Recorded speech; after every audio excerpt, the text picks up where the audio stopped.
Pas de la vie d'avant. Et je ne sais pas naturellement laquelle sera... Sous la lumière tamisée de l'Olympia, un homme au visage marqué par le temps s'avance vers le micro. Sa silhouette est fragile, ses mains tremblent légèrement, mais dans ses yeux brûle encore une flamme indomptable qui a survécu à 1000 tempêtes. C'est Serge Reggiani, l'homme qui a chanté la mélancolie comme personne d'autre, celui dont la voix rauque résonne comme l'écho des rues brumeuses de Paris. Bienvenue sur notre chaîne Icônes et Silences, où nous explorons les destins brisés et les résurrections spectaculaires des plus grandes légendes. Aujourd'hui, nous ne racontons pas seulement l'histoire d'un acteur célèbre ou d'un chanteur populaire, nous plongeons dans l'âme tourmentée d'un homme qui a passé sa vie à fuir ses démons avant de finalement se retourner pour les affronter. Le public le voyait comme un séducteur, un artiste bohème à la cigarette éternelle, un symbole de l'élégance française des années 60. Pourtant, derrière ce masque de velours se cachait une réalité bien plus sombre, faite de blessures invisibles et de silences assourdissants. Au crépuscule de sa vie, en fait mot alors que les applaudissements commençaient à s'estomper, Serge Reggiani a brisé le silence sur les 3 grands ennemis qui ont hanté son existence. Ce n'étaient pas de simples adversaires, mais des forces destructrices qui ont tenté de le briser à chaque étape de son ascension. Le premier était le poids écrasant de ses origines, une lutte constante pour effacer la honte et trouver sa place sur une terre étrangère. Le deuxième était la cruauté impitoyable de l'industrie du cinéma, un système qui l'a manipulé jusqu'à la folie. Et le troisième, le plus terrible de tous, portait le nom d'une tragédie familiale qu'il ne s'est jamais pardonnée, un deuil qui a failli l'emporter dans les abysses de l'alcool et de l'oubli. Comment un simple fils d'immigrés italien est-il devenu l'une des voix les plus aimées de France? Et surtout, quel terrible secret entoure le tournage maudit du film L'Enfer en 1964, un événement cauchemardesque où Serge Reggiani a frôlé la mort et que l'histoire officielle a longtemps tenté de dissimuler. Avant de dévoiler ces mystères et d'entrer dans l'intimité de ces douleurs, il nous faut remonter le temps, là où tout a commencé dans le regard d'un enfant qui rêvait trop grand pour son époque. Pour comprendre la grandeur de Serge Reggiani, il faut d'abord effacer l'image de la star pour retrouver celle d'un petit garçon apeuré sur un quai de gare. Il n'est pas né avec une cuillère d'argent dans la bouche, mais dans la pauvreté de l'Émilie-Romagne, avant d'être arraché à sa terre natale pour atterrir dans la grisaille d'une banlieue française. C'est ici, au cœur de cette lutte pour l'intégration, que le premier ennemi de sa vie s'est manifesté, le regard des autres, le mépris silencieux réservé aux étrangers que l'on traitait de macaroni. Mais Serge avait une arme secrète, une soif de vivre plus forte que les préjugés. Au lieu de courber l'échine, il a décidé de maîtriser la langue de Molière mieux que les Français eux-mêmes, transformant sa différence en une élégance rare qui allait bientôt séduire tout un pays.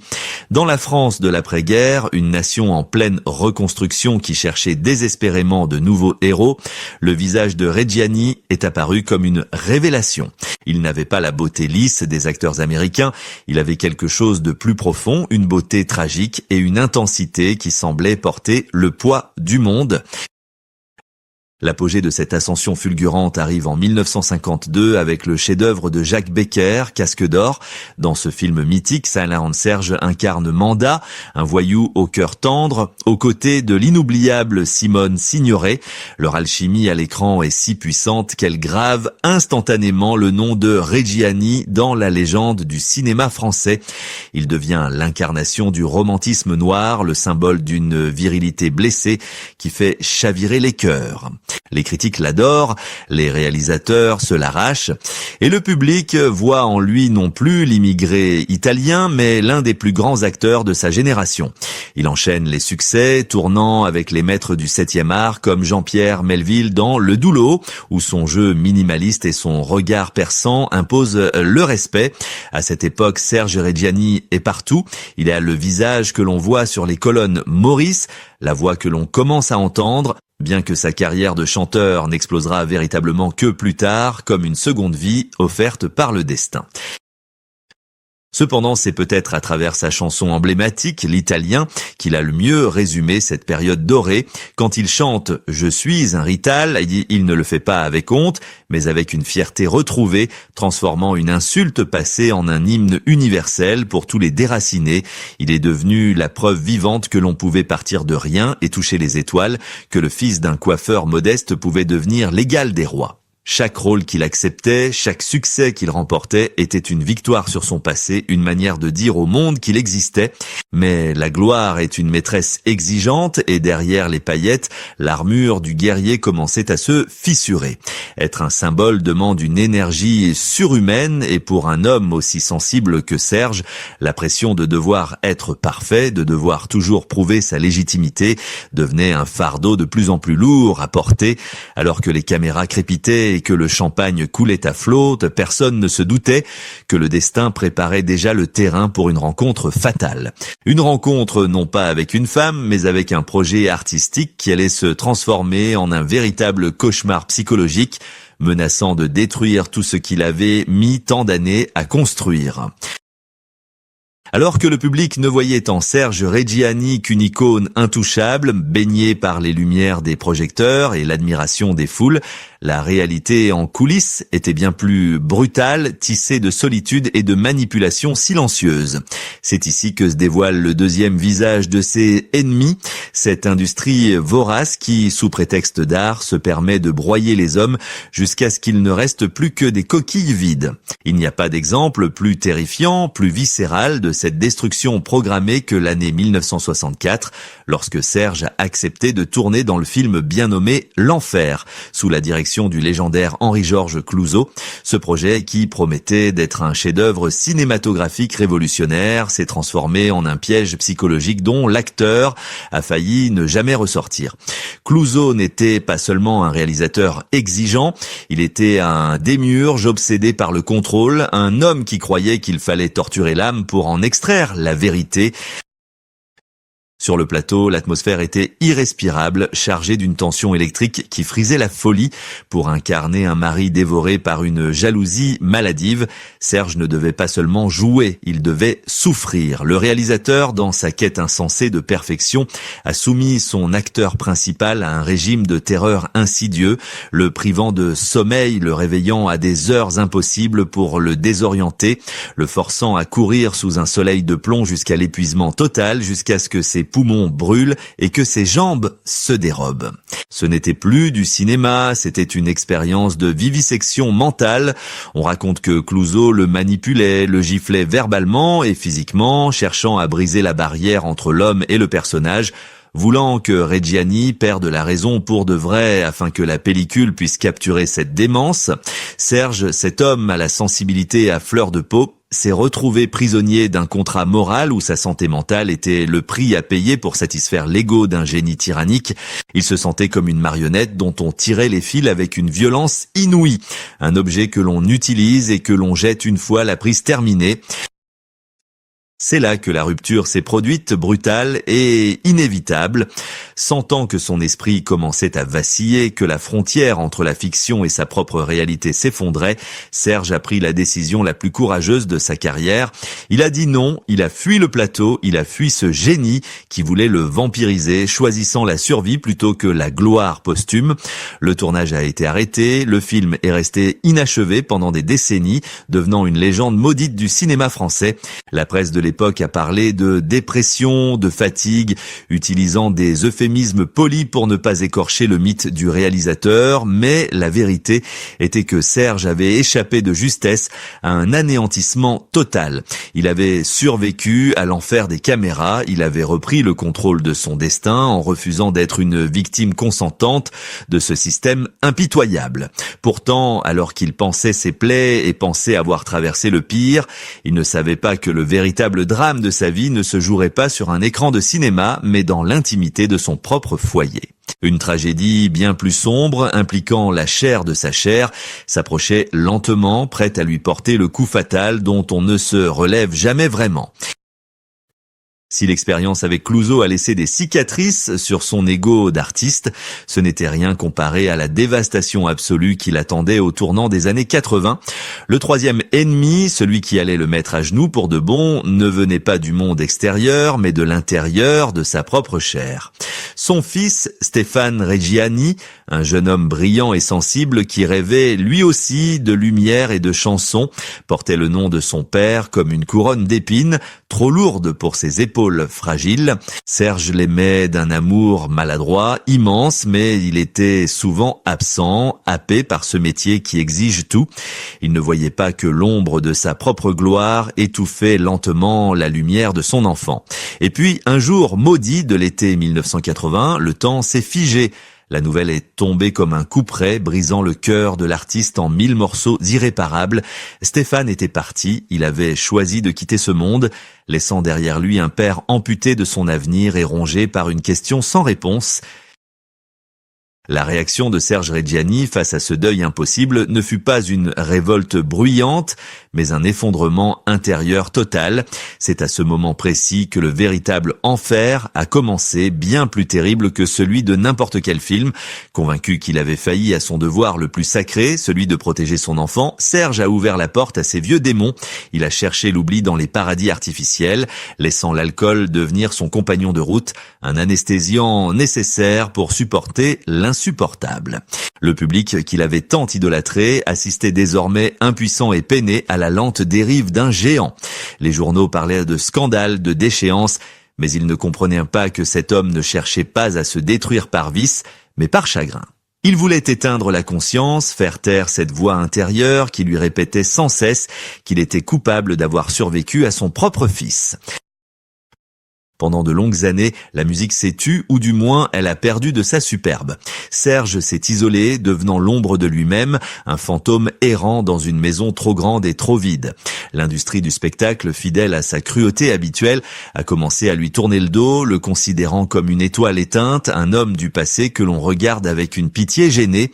On disait qu'il était fini, qu'il ne remonterait jamais la pente, que le chagrin l'avait avalé tout entier. Pourtant, au fond de cet abîme de silence, quelque chose refusait de mourir. Une force vitale, celle-là même qui avait permis au petit immigré italien de conquérir Paris, sommeillait encore sous les cendres du désespoir. Il fallait juste un moment, une étincelle, pour que la bête blessée se relève une dernière fois et prouve au monde qu'on ne peut pas enterrer un homme tant qu'il a encore quelque chose à dire, ou plutôt quelque chose à crier à la face de ceux qui l'ont condamné trop vite. Le moment de vérité, celui où le silence se brise enfin, n'a pas eu lieu dans un tribunal ni lors d'une interview scandaleuse, mais là où Serge Reggiani s'est toujours senti le plus vivant, sur la scène mythique de l'Olympia. C'était au crépuscule de sa vie, au début des années 2000. Le rideau s'est levé sur un homme physiquement diminué, soutenu par une canne, le visage creusé par les excès et le chagrin. La salle retenait son souffle, craignant de voir une idole s'effondrer, mais lorsque la musique a commencé, le miracle s'est produit. Serge ne s'est pas contenté de chanter, il a profité de cette tribune pour régler ses comptes, non pas avec des insultes, mais avec une dignité foudroyante. Il a regardé droit dans les yeux cette industrie qu'il avait jetée aux oubliettes. Il a en quelque sorte nommé publiquement ceux qui l'avaient condamné. Il s'adressait aux producteurs qui ne voyaient en lui qu'un vieil alcoolique incapable de remplir une salle, leur prouvant par sa seule présence qu'ils avaient tort de sous-estimer la fidélité du cœur. Il s'adressait au fantôme d'Henri-Georges Clouzot, ce maître tyrannique qui avait voulu briser son esprit 40 ans plus tôt, lui montrant qu'il était toujours debout, qu'il avait survécu à l'enfer pour raconter l'histoire. Mais le moment le plus poignant, celui qui a fait couler les larmes de chaque spectateur présent ce soir-là, fut lorsqu'il a affronté son troisième ennemi, le deuil de son fils. Au lieu de cacher sa douleur comme on le lui avait conseillé pour préserver son image, Serge a fait l'impensable. Il a interprété le temps qui reste avec une voix brisée, imparfaite, mais d'une authenticité bouleversante. C'était sa manière à lui de dire au monde: et à ce système inhumain qui exige des artistes qu'ils soient des robots sans sentiments, qu'ils ne s'excuseraient plus d'être tristes. Il a transformé sa fragilité en une arme de destruction massive contre l'hypocrisie du show business. Chaque note était un défi lancé à la mort, chaque mot était une revendication de son droit à exister malgré les blessures. Il ne chantait plus pour la gloire, il chantait pour Stéphane, il chantait pour se prouver qu'il était encore le capitaine de son âme. La réaction du public ne s'est pas fait attendre. Ce n'était pas de la pitié, c'était une onde de choc émotionnel. Des milliers de personnes se sont levées, non seulement pour applaudir l'artiste, mais pour saluer l'homme qui avait osé montrer ses cicatrices. Les critiques, ceux-là même qui avaient écrit sa nécrologie artistique des années plus tôt, étaient forcés de baisser les yeux devant tant de grandeur. Ce soir-là, Serge Reggiani n'a pas seulement chanté, il a repris le pouvoir. Il a prouvé qu'on pouvait être vieux, blessé, hanté par des tragédies et pourtant rester debout, invincible face à ceux qui voulaient le faire taire. C'était une victoire absolue, la revanche de l'humain sur la machine, la preuve que l'art véritable naît toujours de la souffrance surmontée. Mais alors que les lumières s'éteignaient et que le vieux lion quittait la scène pour la dernière fois, il nous laissait un message universel, une leçon de vie qui résonne encore bien après sa disparition. Au-delà des disques d'or et des affiches de cinéma, le destin de Serge Reggiani résonne comme un avertissement solennel et une leçon d'humanité pour nous tous. Son parcours nous force à regarder en face la brutalité cachée derrière le rideau de velours du spectacle. Combien d'autres artistes, combien d'autres âmes sensibles ont été broyées par cette machine à fabriquer des rêves qui ne tolèrent aucune faiblesse. L'histoire de l'Italien nous pose des questions dérangeantes que nous préférons souvent ignorer. Sommes-nous prêts à écouter la souffrance de nos idoles avant qu'elles ne se brisent? Est-ce que l'industrie du divertissement apprendra un jour à traiter ses créateurs comme des êtres humains et non comme des produits jetables dont on se débarrasse à la première fissure? Serge Reggiani, par sa survie et son ultime retour, nous a prouvé que la dignité ne s'achète pas, elle se conquiert en affrontant ses propres ombres. Il incarne la voix de tous ces artistes qui un jour se sont sentis exploités, incompris ou abandonnés par ceux-là même qui prétendaient les aimer. Son héritage n'est pas seulement dans ses films ou ses chansons, mais dans ce courage immense d'avoir osé dire « j'ai mal » dans un monde qui exigeait qu'il sourie. Il nous rappelle que derrière chaque icône, il y a un cœur qui bat, un père qui pleure, un enfant qui doute. Aujourd'hui, quand on écoute sa voix éraillée chanter la liberté ou l'amour, on n'entend plus seulement un chanteur, on entend le triomphe d'un homme qui a refusé de laisser ses ennemis écrire la fin de son histoire à sa place. Alors que nous refermons ce chapitre, souvenons-nous que le silence n'est pas toujours vide, il est parfois rempli de vérités qui attendent d'être dites. Serge Reggiani a fini par trouver la paix, non pas en oubliant, mais en transformant ses douleurs en art, comme il l'aurait peut-être murmuré lui-même en regardant sa vie défiler. Je ne cherchais pas à être une légende, je voulais juste être un homme debout. Merci d'avoir partagé ce moment de mémoire avec nous sur Icône et Silence. Si cette histoire a touché votre cœur, n'oubliez pas de la partager car ce souvenir, c'est déjà une forme de justice.